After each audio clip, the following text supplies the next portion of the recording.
Hi friends, welcome back to my channel. Myself Rajyasree Banerjee from Bankura Samiloni Medical College and Hospital. আজকে দেখো আমরা বায়োমলিকিউলসের একদম লাস্টে পৌঁছে গেছি। লাস্ট টপিক যেটা হচ্ছে কোফ্যাক্টরস। তো আজকে যারা প্রথম ভিডিওটা দেখছো তাদের উদ্দেশ্যে বলছি, আমার চ্যানেলে ক্লাস 11 এবং 12-এর বায়োলজির অনেকগুলো চ্যাপ্টারই পড়ানো অলরেডি হয়ে গেছে, আর বায়োমলিকিউলসের প্রথম থেকে হচ্ছে কোফ্যাক্টরসের আগে অবধি আছে। তো তোমাদের যদি কোনোটা দরকার হয় অবশ্যই চ্যানেলটা ভিজিট করে সেগুলো তোমরা দেখে নিতে পারো। আশা করি তোমাদের হেল্প করবে। তো চলো দেরি না করে শুরু করে দিই। কোফ্যাক্টরস আজকে আমরা কি দেখব, কি বলছে? Enzymes are composed of one or several polypeptide chain. অর্থাৎ এনজাইম হচ্ছে একটা প্রোটিন, আমরা জানি। তাহলে প্রোটিন কি? প্রোটিন হচ্ছে পলিপেপটাইড চেইন নিয়ে তৈরি। তো ওয়ান এবং একটা এবং অনেকগুলো সেভারাল পলিপেপটাইড চেইন নিয়ে হচ্ছে এনজাইম তৈরি হয়, এটা আমরা অলরেডি জানি। However, there are a number of cases in which non-protein constituent called cofactors are bound to enzyme to make the enzyme catalytically active. মানে কি? মানে হচ্ছে কিছু কিছু ক্ষেত্রে আমরা দেখে থাকি যে কিছু নন প্রোটিন কনস্টিটিউট আছে যেগুলোকে আমরা বলে থাকি কোফ্যাক্টরস। এই কোফ্যাক্টরসগুলো হচ্ছে এনজাইমসের সাথে হচ্ছে বাইন্ড করে কি করে? এনজাইমকে ক্যাটালিটিক্যালি অ্যাক্টিভ করে দেয়। ওকে, তাহলে কোফ্যাক্টরস কিছু আছে যেগুলো হচ্ছে এনজাইমসের সাথে বাইন্ড করে এনজাইমটাকে ক্যাটালিটিক্যালি অ্যাক্টিভ করে দেয়। ওকে, এবং এই যে কোফ্যাক্টরসগুলো এগুলোকে বলা হয় নন প্রোটিন কনস্টিটিউট বলা হয় না, মানে কোফ্যাক্টরটা হচ্ছে কোনো রকম প্রোটিন কনস্টিটিউট নয়, সেটা হচ্ছে একটা নন প্রোটিন কনস্টিটিউট হয়ে থাকে। ঠিক আছে, 3 kind of cofactors may be identified. এইরকম 3 ধরনের কোফ্যাক্টরস আছে। মাঝখানে একটা লাইন মিস হয়ে গেছে। In this instance the protein portion of the enzyme is called the apo enzyme. Very very important জায়গা। দেখো, একটা হচ্ছে এনজাইমস ছিল, ঠিক আছে। এনজাইমসের সঙ্গে এনজাইম হচ্ছে একটা প্রোটিন পার্ট, এর সাথে একটা নন প্রোটিন পার্ট হচ্ছে যোগ হয়ে যেটা তৈরি করছে সেটা হচ্ছে শুধু এনজাইমটা যে কাজটা করতো তার থেকে বেশি কাজ করছে। বোঝা গেল? এবারে এই যে পার্টটা নন প্রোটিন পার্টটা যোগ হলো তাকে আমরা কি বলছি? তাকে আমরা কোফ্যাক্টর বলছি। In this instant the protein portion of the enzyme, তাহলে যে নন প্রোটিন পার্টটা তাকে বলছি কোফ্যাক্টর, আর যে এই প্রোটিন পার্টটা যেটা আগেই ছিল এনজাইমে তখন তাকে আমরা বলছি অ্যাপো এনজাইম। মানে যখন এনজাইমটা একা ছিল তখন এনজাইম বলছি, এনজাইমের সঙ্গে যখন কোফ্যাক্টরটা যোগ হলো তখন এই এনজাইম যাকে আগে বলছিলাম তাকে আমরা বলছি অ্যাপো এনজাইম। বোঝা গেল? আর কোফ্যাক্টরটা তো আলাদা করেই আছে, মানে অ্যাপো এনজাইম মানে এরম নয় এনজাইম প্লাস কোফ্যাক্টর। এনজাইমের সাথে কোফ্যাক্টর যখন যোগ হলো তখন ওই শুধু এনজাইমটাকেই অ্যাপো এনজাইম বলছি। বোঝা গেল? 3 kinds of cofactor may be identified. অর্থাৎ কোফ্যাক্টর 3 ধরনের হয়। কি কি? Prosthetic groups, coenzymes and metals ion. 3 ধরনের কোফ্যাক্টর আমরা দেখতে পাই। সেটা কি কি? Prosthetic groups, coenzyme and metal ions. ঠিক আছে। Prosthetic groups are organic compounds. Prosthetic group হচ্ছে organic compound and are distinguished from other cofactor in that they are tightly bound to the apo enzyme. এবং অন্য কোফ্যাক্টরের থেকে কি আলাদা? সেটা হচ্ছে যে অ্যাপো এনজাইমের সাথে সে খুব টাইটলি বাউন্ড করে যায়। For example, in peroxidase and catalase which catalyse the breakdown of hydrogen peroxide to water and oxygen. অর্থাৎ হাইড্রোজেন পারঅক্সাইডকে ওয়াটার এবং অক্সিজেনে যে ব্রেকডাউন হচ্ছে সেখানে পেরক্সিডেজ এবং ক্যাটালিসিস কাজ করছে এনজাইম হিসেবে। এবারে him is the prosthetic group and it is a part of the active side of the enzyme.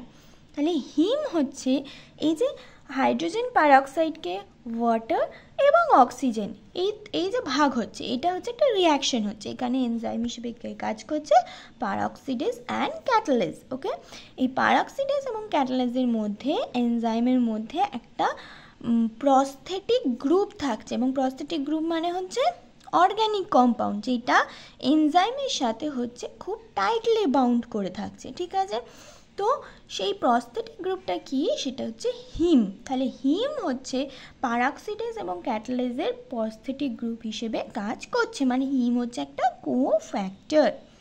এবারে তাহলে প্রস্থেটিক গ্রুপ আমরা জেনে গেলাম। তাহলে প্রস্থেটিক গ্রুপে আমরা কি জানবো, যে প্রস্থেটিক গ্রুপ হচ্ছে একটা কোফ্যাক্টর, যেটা হচ্ছে একটা অর্গ্যানিক কম্পাউন্ড, এবং এটা হচ্ছে অ্যাপো এনজাইমের সাথে, মানে মেন যে এনজাইমটা প্রোটিন পার্টটা যেটা, তার সাথে হচ্ছে খুব টাইটলি বাউন্ড করে থাকে। তারপর একটা এক্সাম্পল আছে, ঠিক আছে।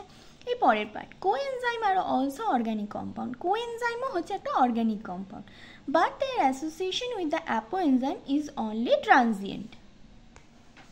Coenzyme are also organic compound. তাহলে প্রস্থেটিক গ্রুপ যেমন অর্গ্যানিক কম্পাউন্ড ছিল, কোএনজাইমও সেরকমই অর্গ্যানিক কম্পাউন্ড, বাট কিন্তু কি আলাদা, their association with the apo enzyme is only transient. তাদের অ্যাসোসিয়েশন অ্যাপো এনজাইমের সঙ্গে হচ্ছে transient, usually occurring during the course of catalysis. অর্থাৎ কি হয়, এই যখন ক্যাটালিসিস হয় তখনই হচ্ছে শুধুমাত্র হচ্ছে কোএনজাইমটা হচ্ছে ট্রানজিয়েন্টভাবে ওর সাথে হচ্ছে অ্যাসোসিয়েশনে থাকে।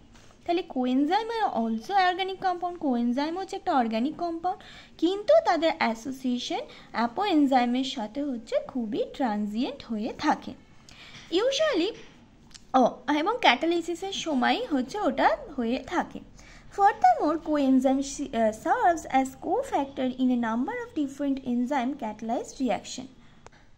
এই কোএনজাইম বলছে অনেক রিয়াকশনই হচ্ছে কোফ্যাক্টর হিসেবে কাজ করে থাকে। The essential chemical compounds of many coenzymes are vitamins. অর্থাৎ কোএনজাইমের এক্সাম্পল স্বরূপ কী বলছে, সেটা হচ্ছে ভিটামিনস। এক্সাম্পল হচ্ছে coenzyme nicotinamide, adenine dinucleotide and NADP contains the vitamin niacin. অর্থাৎ এই যে এনজাইমগুলো, এগুলো হচ্ছে ভিটামিন নিয়াসিন হচ্ছে কন্টেন্ট করে, এবং এই ভিটামিন নিয়াসিনটাই হচ্ছে কোফ্যাক্টর হিসেবে কাজ করে, যেটা হচ্ছে একটা কোএনজাইম। তাহলে এই জিনিসগুলো খুব ভালো করে বুঝতে হবে যে এনজাইম কি, অ্যাপো এনজাইম কি, কোএনজাইম কি, কোফ্যাক্টর কি, এগুলো কিন্তু খুব গুলায়, ঠিক আছে। A number of enzymes require metal ion for their activity. অর্থাৎ অনেক ধরনের হচ্ছে এনজাইমস আছে যেগুলো হচ্ছে মেটালস আয়ন কিছু লাগে তাদের অ্যাক্টিভিটির জন্য, which form coordination bond with side chain at the active site.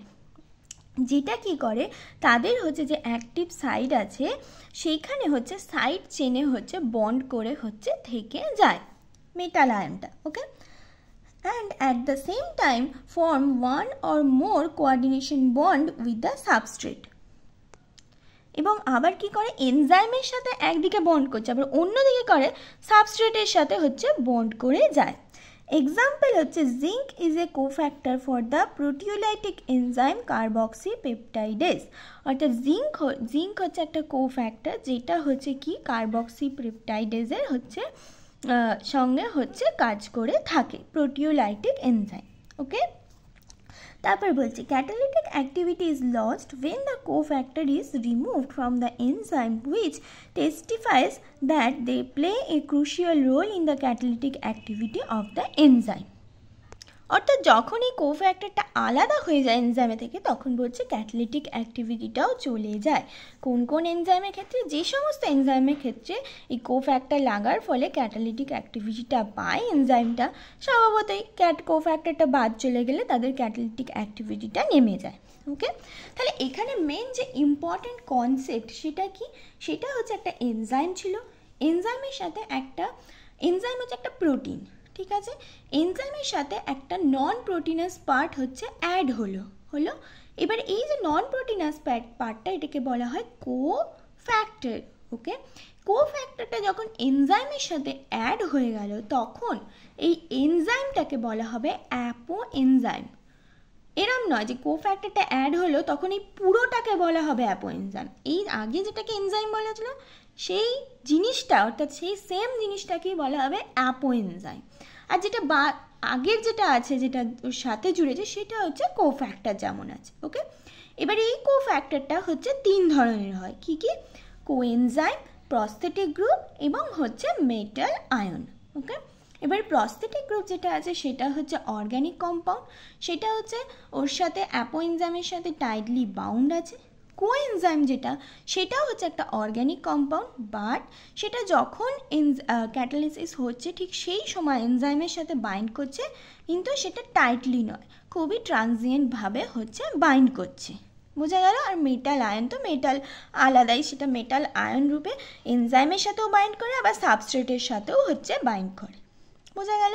এই হচ্ছে 3টে পার্ট। এবার এই 3টে পার্টের হচ্ছে আমরা ক্যারেক্টারিস্টিক্স জেনে গেলাম, এবারে প্রত্যেকটার একটা করে এক্সাম্পল।